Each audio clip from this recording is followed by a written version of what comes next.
Olá, sejam muito bem-vindos a mais um vídeo. Aqui Fabrício Rebelo.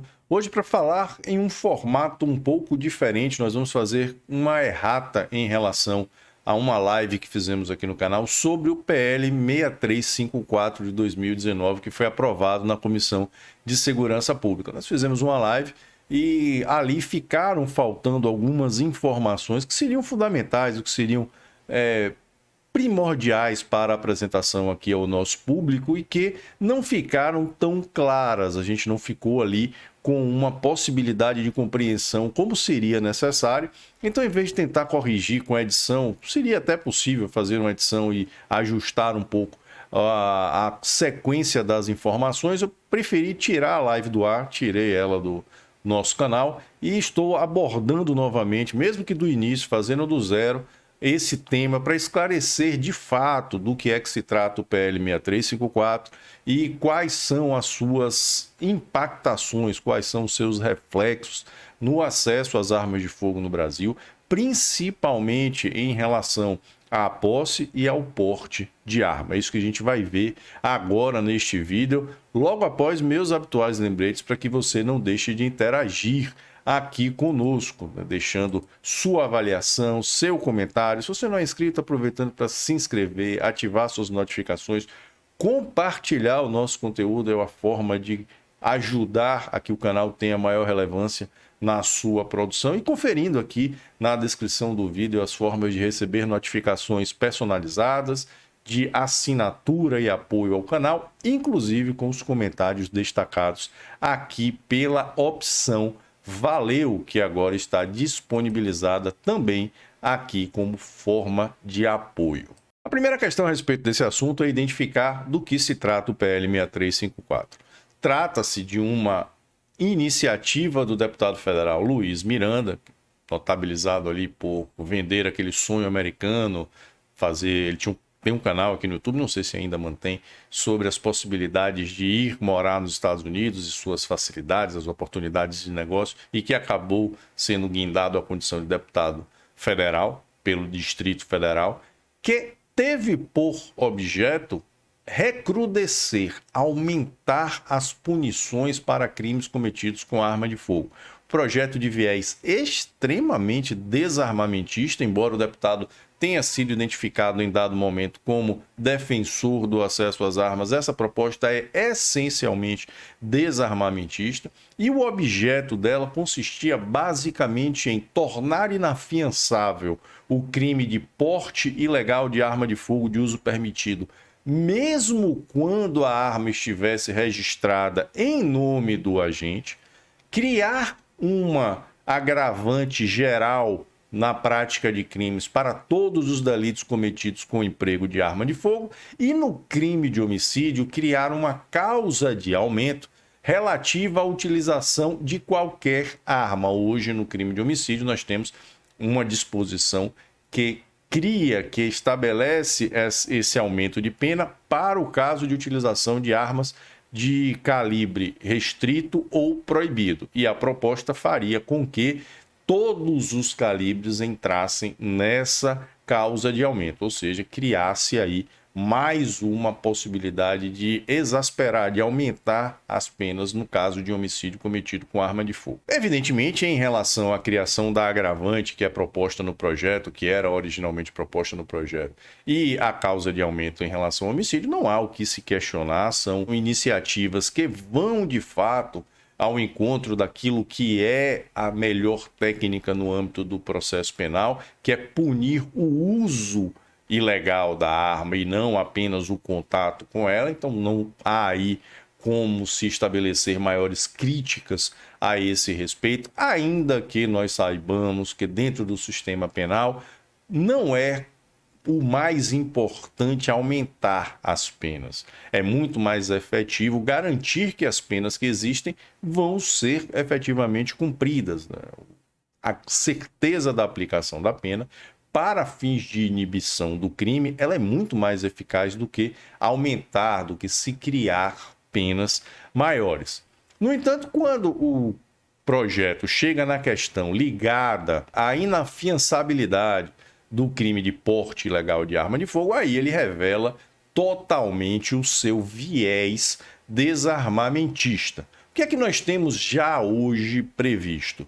O Estatuto do Desarmamento, a Lei 10.826 de 2003, ela já estabeleceu, lá em sua origem, a inafiançabilidade do crime de porte ilegal de arma de fogo, exceto quando a arma estivesse registrada em nome do agente. Vamos colocar aqui na tela para que a gente veja qual é a redação original do artigo 14 do Estatuto, né, da Lei 10.826 de 2003. Existe já essa disposição que ressalva a hipótese de a arma estar registrada em nome do agente. Aqui no artigo 14, quando se trata do crime de porte ilegal de arma de fogo de uso permitido, após estabelecer aqui os verbos nucleares que geram a classificação, a incidência desse crime, nós temos no parágrafo único a disposição que o crime previsto neste artigo é inafiançável, salvo quando a arma de fogo estiver registrada em nome do agente. Qual foi a proposta do deputado Luiz Miranda? Retirar essa parte. Ele queria que essa disposição passasse a vigorar mesmo se a arma estiver registrada em nome do agente. Então, a ideia do PL 6354 foi estabelecer, lá desde o início, que essa disposição valeria independentemente de a arma estar registrada ou não em nome do agente, é o que constava aqui na redação original. O crime previsto neste artigo é inafiançável, independente da arma de fogo estar registrada em nome do agente. Então, ele estabelecia essa disposição. Isso aqui é o texto do PL original, que não nos interessa muito, porque ele foi aprovado na forma de um substitutivo por parte do deputado Paulo Ganime, do Novo, que foi o relator da matéria na Comissão de Segurança Pública e que apresentou aqui um substitutivo. Mas essa disposição foi mantida. Ela colocou aqui no artigo 14, ele preserva no artigo 14 a disposição de que o crime previsto nesse artigo é inafiançável. Isso aqui já traz um problema, porque é uma disposição absolutamente inócua. Essa previsão de ausência de possibilidade de fiança para o crime de porte ilegal de arma de fogo, ela já foi analisada pelo Supremo Tribunal Federal. Aliás, uma questão curiosa, porque quando nós observamos o que está disposto aqui no próprio texto oficial do Estatuto de Desarmamento no site do Planalto, há aqui uma ressalva, uma indicação muito objetiva, vide a DIN 3112, que foi a primeira ação direta de inconstitucionalidade proposta contra o Estatuto do Desarmamento. E na ADI 3112 já se decidiu que essa previsão é inconstitucional. Isso foi trazido de modo muito expresso.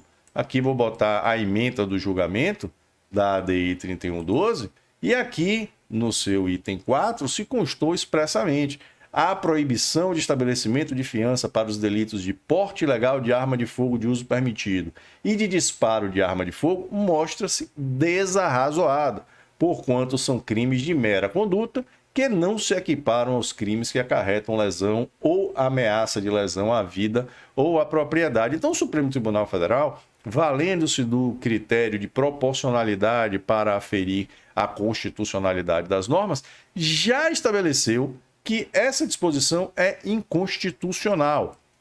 De modo que trazer isso aqui num projeto de lei não tem absolutamente nenhum efeito. Isso, muito provavelmente, inclusive, vai ser identificado na Comissão de Constituição e Justiça da Câmara dos Deputados, que deve rejeitar a alteração, essa proposta, com base justamente no prévio reconhecimento de inconstitucionalidade já proferido pelo Supremo Tribunal Federal. Então é uma proposta, uma legislação que já nasce inconstitucional e, como tal, não vai produzir nenhum efeito. Mas aqui o projeto de lei, durante sua tramitação, ele ganhou outras disposições que são muito mais interessantes e que não são afetadas por essa aberração de se propor algo que o próprio Supremo Tribunal Federal já declarou inconstitucional. Então, isso aqui não vai nos interessar.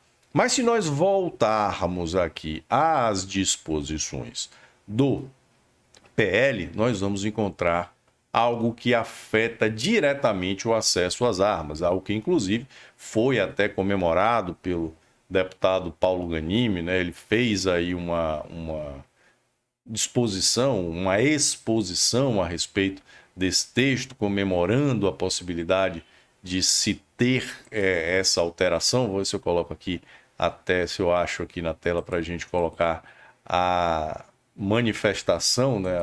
A verdadeira comemoração aqui, se eu colocar na tela.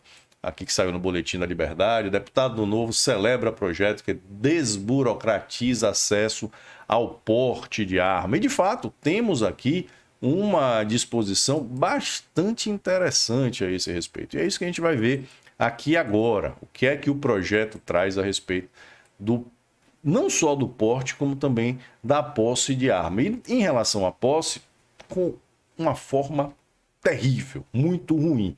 Mas em relação ao porte, algo que é positivo. Por que eu digo isso?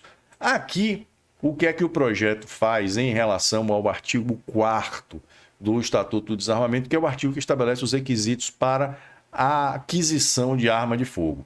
Na redação atual da legislação, o que nós temos previsto para os requisitos de aquisição de arma de fogo é também a exigência de declaração de efetiva necessidade. Eu vou colocar aqui na tela, primeiro, a redação atual que nós temos no artigo 4º hoje e como ficaria a redação com a aprovação desse projeto. Então, aqui, hoje, no artigo 4º, o que nós temos previsto na legislação é o seguinte: para adquirir arma de fogo de uso permitido, o interessado deverá, além de declarar efetiva necessidade, atender aos seguintes requisitos. E aí, o que é que vem essa proposta e altera? Ela tira essa parte de declarar a efetiva necessidade, como a gente vê aqui no texto. Para adquirir arma de fogo de uso permitido, o interessado deverá atender aos seguintes requisitos. Então, essa declaração de efetiva necessidade que está prevista na lei hoje e que hoje já é tratada de modo objetivo, né? De fato não cabe mais subjetividade nessa declaração, ela sumiria do texto legal. E isso é uma disposição extremamente positiva. A gente tem algo aqui de iniciativa muito positiva a esse respeito.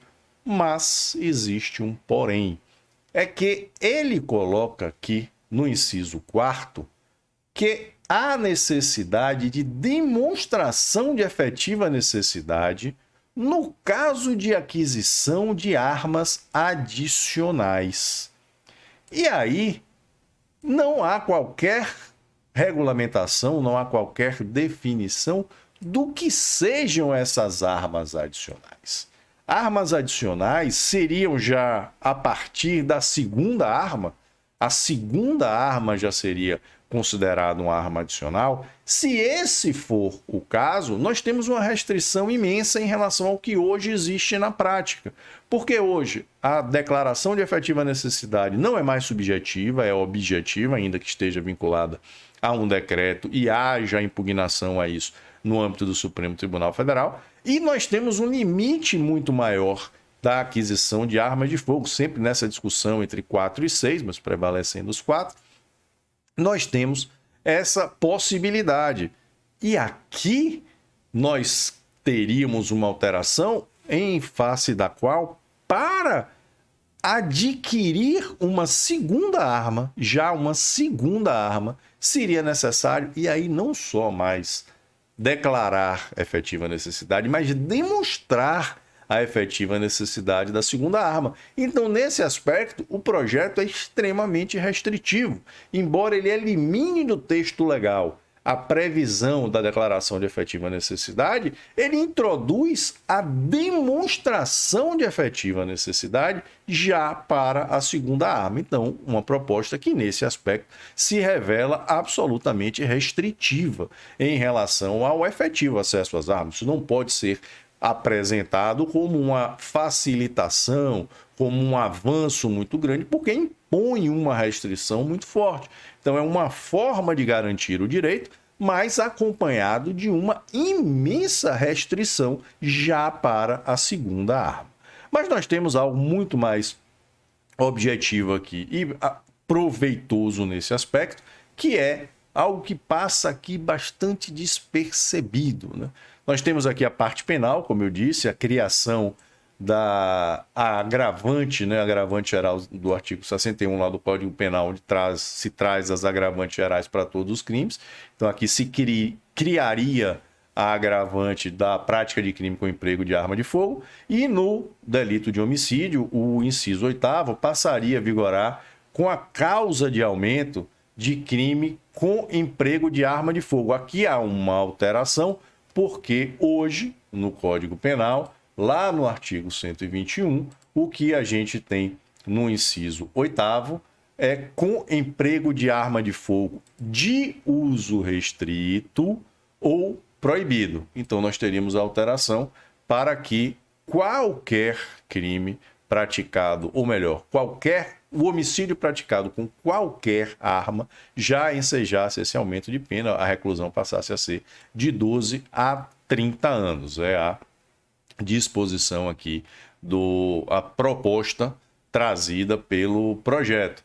Mas aqui, no artigo 4º do projeto, é que se tem a maior inovação, que é a ideia de fica revogado o inciso 1º do parágrafo 1º do artigo 10 da Lei 10.826 de 2003, 22 de dezembro de 2003, que é exatamente a efetiva necessidade para o porte de arma. Aqui sim nós temos um grande avanço, porque com a aprovação desse projeto, nós teríamos finalmente a vinculação do porte de arma a critérios exclusivamente objetivos. Sairia dos requisitos para a aquisição, ou melhor, para a obtenção do porte de arma, a efetiva necessidade. É justamente essa disposição que seria alterada, revogada. O parágrafo 1º, que diz hoje que a autorização prevista nesse artigo, que é a autorização para o porte, poderá ser concedida com eficácia temporária e territorial limitada, nos termos de atos regulamentares, e dependerá de o requerente. Aqui, hoje, no inciso 1º, consta o seguinte: demonstrar a sua efetiva necessidade por exercício de atividade profissional de risco ou de ameaça à sua integridade física. Pelo projeto, é exatamente essa disposição que fica revogada. E, com isso, o porte de arma passaria a ser um ato administrativo objetivo. Ele assumiria, inclusive, as feições de uma licença e não seria mais, de fato, uma autorização. Não haveria mais subjetividade, não haveria mais discricionariedade na emissão da autorização do porte de arma. E nesse aspecto aqui é extremamente relevante essa alteração. Nesse ponto só há algo positivo. Então nós temos o seguinte: um projeto que nasceu com viés absolutamente desarmamentista, com a ideia de equiparar no crime de porte ilegal de arma de fogo a situação do indivíduo que tem o registro da arma e aquele que não tem, algo que é absurdo, né? Porque coloca na mesma situação o proprietário legal de arma de fogo, que eventualmente circula com ela sem autorização, e aquele traficante que está na rua com a arma sem nenhum tipo de documentação, sem nenhum tipo de legalidade. O deputado Luiz Miranda quis estabelecer a equiparação das duas coisas, tratar o proprietário legal de arma de fogo do mesmo modo que se trata um traficante. Isso é absurdo, isso é contrário aos preceitos elementares do processo penal, mas foi o que ele quis, e isso, no fundo, é inócuo, porque o Supremo Tribunal Federal já estabeleceu que essa disposição é inconstitucional. Então, isso não vai para lugar nenhum. há aí a criação de um agravante para o crime, para crimes, todos os crimes cometidos com arma de fogo, uma causa de aumento no crime de homicídio, independentemente do calibre da arma, se alterando o que tem hoje, e por atuação aí do relator da proposta durante sua tramitação, duas inovações. Elimina-se a efetiva necessidade, a mera declaração para a aquisição de arma, mas apenas em relação à primeira arma. A partir da segunda arma, já é necessário não mais declarar e sim demonstrar a efetiva necessidade. Disposição absolutamente restritiva, de cunho inegavelmente desarmamentista. E como grande avanço, nós temos a eliminação da demonstração de efetiva necessidade para o porte de arma, que passaria, né, caso esse projeto seja aprovado, passaria a ser regida por critérios objetivos. É isso que nós temos no PL 6354 de 2019, que aprovado foi apenas na Comissão de Segurança Pública da Câmara dos Deputados, a primeira comissão pela qual tramita, vai agora para a CCJ, e é um projeto que, curiosamente, não foi apensado ao PL 3722, porque na Câmara dos Deputados tudo que vem surgindo vem sendo apensado, né? Vem tramitando em conjunto com o PL 3722. Esse caso, o projeto está tramitando em separado e espera-se que avance e que se possa fazer essa correção para que a exigência, por exemplo, de demonstrar a efetiva necessidade não se aplique já para a segunda arma, e sim para armas além do limite que se estabelecer como o limite ordinário de aquisição. É uma alteração simples que pode ser feita nesse aspecto e que corrigiria, tornaria o projeto muito mais benéfico. Além disso, claro, se poderia eliminar claramente essa ideia de inafiançabilidade dos crimes, tendo em vista que o Supremo Tribunal Federal já estabeleceu que isso é inconstitucional. Provavelmente a Comissão de Constituição e Justiça vai fazer isso. Então eram essas as considerações a respeito do PL 6354, agora numa abordagem mais ampla, mais objetiva e com a sua estruturação mais organizada. Muito obrigado por sua atenção, espero que tenha gostado demais desse conteúdo. Reitero aqui os meus pedidos para que você não deixe de interagir conosco, deixando sua avaliação, seu comentário, se inscrevendo, ativando suas notificações, compartilhando nosso conteúdo e conferindo aqui na descrição do vídeo as formas de assinatura e apoio. Um forte abraço e até o nosso próximo encontro.